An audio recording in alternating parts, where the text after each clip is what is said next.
and it is the big theatrical release from this week, which is A Haunting in Venice. I went and saw this one. It was part of my double feature with The Retirement Plan, the movie that apparently doesn't exist. But A Haunting in Venice, it is the latest effort by Kenneth Branagh to bring Hercule Poirot, the famous detective from Agatha Christie's novels, to the big screen.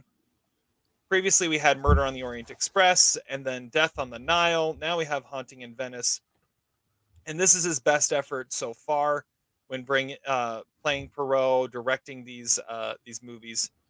The movie starts, he's retired, but an old acquaintance played by Tina Fey, who has kind of written him into popularity because many of her novels have been based on him.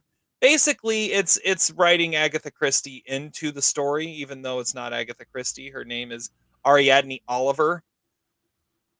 She convinces him to come help her out by attending a seance and seeing if the medium at the seance is for real or a hoax, because he doesn't believe in those things, but she can't find the trick. And if anyone's going to find it, it's going to be Poirot. The medium is played by Michelle Yeoh. They gather at this haunted palazzo on Halloween to have this seance for a girl who had died about a year before. And go figure, while everybody's there, somebody dies. And now Poirot has to try and figure out who did it. Did anybody do it? Is it haunted?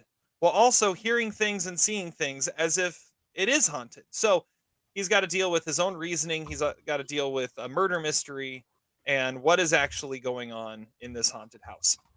It's a really cool movie. The horror elements of this really play well into the mystery parts. Branagh kind of directs the hell out of this thing too, with a lot of cool angles and different shots that normally don't pop up.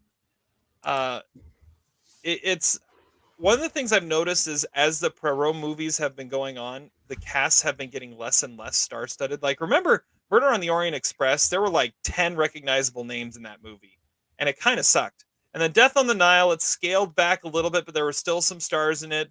The most infamous of those was Armie Hammer, which kind of tainted that movie for a lot of people. And then you have Haunting in Venice, where it's Branagh, Michelle Yeoh, Tina Fey, Jamie Dornan, and that's about all the recognizable people. Jude Hill, the main character from Belfast, is in this movie. But other than that, they're not names or faces you'd recognize, which I think kind of plays into it and makes it a better movie for it. So 3.5 stars for Haunting in Venice. I enjoy these types of movies, and I think he's really starting to figure it out. And I think it's kind of neat watching Hercule Poirot and Benoit Blanc keep on coming out with these movies like back to back, because you have like Benoit Blanc is like a modern day Poirot, and then you've got Poirot kind of doing the classic version of it. And I think they both work in their own right. So I really liked Haunting in Venice. You guys need to see it. I'm pretty sure I thought that was the same movie as the Last Ship of the Demeter. Like I couldn't tell those movies apart. One has Branagh in a mustache, and the other does not. Both involve waterways, I think. Yeah, one has boats. Dracula. Well, yeah, I mean, it is Venice, so. All right.